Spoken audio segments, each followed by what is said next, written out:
How's it going, guys? And welcome back for another Canon release. This right here is the 220 efficient Nuke efficient fusion 2.46 button spammer. We're getting pretty close to the end of this collection right here, so now it's time for you guys to once again write in the comments what Canon we should build. But nevertheless, guys, right here I have the Canon and I have it fully watered right here, and I don't have any protection blocks anywhere because we want to test this bad boy without having actually protection on it. So without further ado, I set up a few walls right here and I thought we should go ahead and test it out. Over here at the back we have the button that we will be using. Now to get it 2.4 seconds, all you have to do is just hold this button down and it's going 2.4 seconds. A quick explanation of what's going on right here. This right here is pretty much just to hold the signal, and we hold it up to over 10 seconds. So that means you only have to press this button right here every 10 seconds to make it 2.4. So even if you are extremely laggy, as long as you can press it every 10 seconds, you're pretty much good to go. Over here we have a quick pulse, and what it pretty much does is that it cuts the signal sometimes so it gets a pulse instead of a steady signal. Then we have a clock, so this one over here goes this way, and then this one here opens it up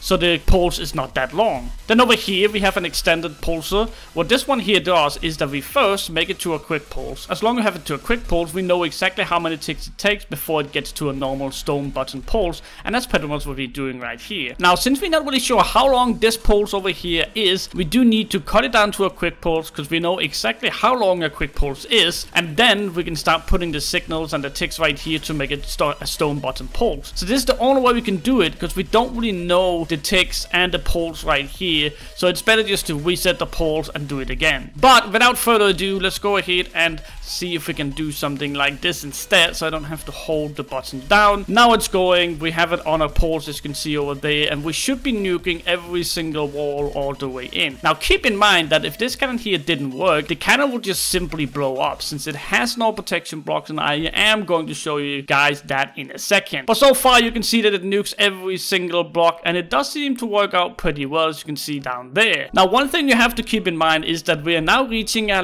Y level where we can't really have too much sand into the sand compression. Now of course that means that you need to get your also on to shoot multiple times, but as you can see it did actually manage to get up pretty well. We should be running out of sand already here in a second. This one here should be the next one. Yep, here we go, we ran out of sand, but as you can see it nuked every single wall all the way in. Let's go ahead and take a quick stop over here and see if anything blew up, and here we are. This right here is the cannon that's just done from a clock, and as you can see nothing blew up whatsoever, nothing is getting stuck, and everything just seemed to work out perfectly. Now coming into the part of the video where we have to explain what's going on and how this on earth can work, I will now take you on a journey on this one right here. These pistons right here have been invented by JustVape, and it was a long time ago, but people didn't really use it. The reason for that is that they couldn't really find a sand compression that was fast enough. And if you were using this right here, you would end up with maybe 2 or 3 sand compressions. Servers figured that out really quick that they were way too OP, so they banned multiple sand compression. Now I'm talking about some servers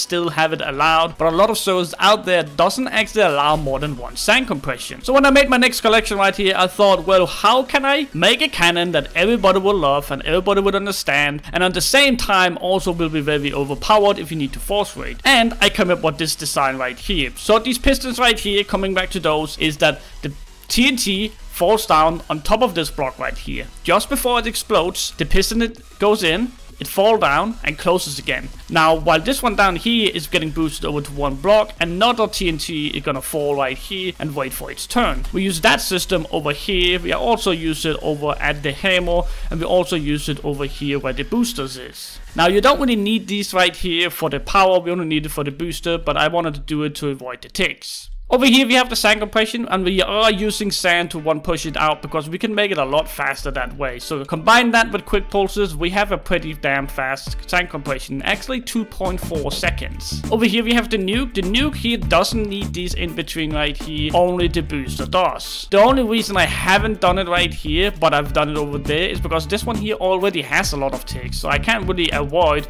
not doing these over there. So I figured out that we don't even need these right here as long as we have all all of these right here, all this text right here, it should be working just fine. Now coming into the cannon itself and the walls right here, it can go through obsidian without any issues whatsoever. Keep in mind that the Fission Nuke has a second hammer, which is located right here. That second hammer blows up inside the red sand right here to shoot the nuke down. So that means that it's going to go through obby no matter what. Unless on your server is like 100, maybe 200 durability, then it might actually find it difficult. Over here we have the redstone for our one-shot stand. So if you want to disable that, you can just quickly do it like that and it's disabled. On the other side over here, we have the text for the hammer. It is already on 3 ticks after the power, so I suggest not messing around with that. And coming into the last bit of the cannon, if you want to add power, feel free to do so. You can add a lot of power without actually hurting the pistons down there. And you also, on some servers, might need a little bit more power to adjust it to the side. That is something I figured out. And that's coming to my next thing. If you want to adjust this right here, just flip these in, make a line out here as I did right here, just a little bit longer out, a little further out here, and then place a block, and there you go. Now it's adjusted to this over here, and you can still hit the base, but kind of not in the same spot. And I think that would be the end of this video. Hopefully you guys enjoyed it. If you did, make sure you like this video here, comment down below if you have any questions, suggestions, whatsoever. And as always guys, make sure you subscribe to my channel.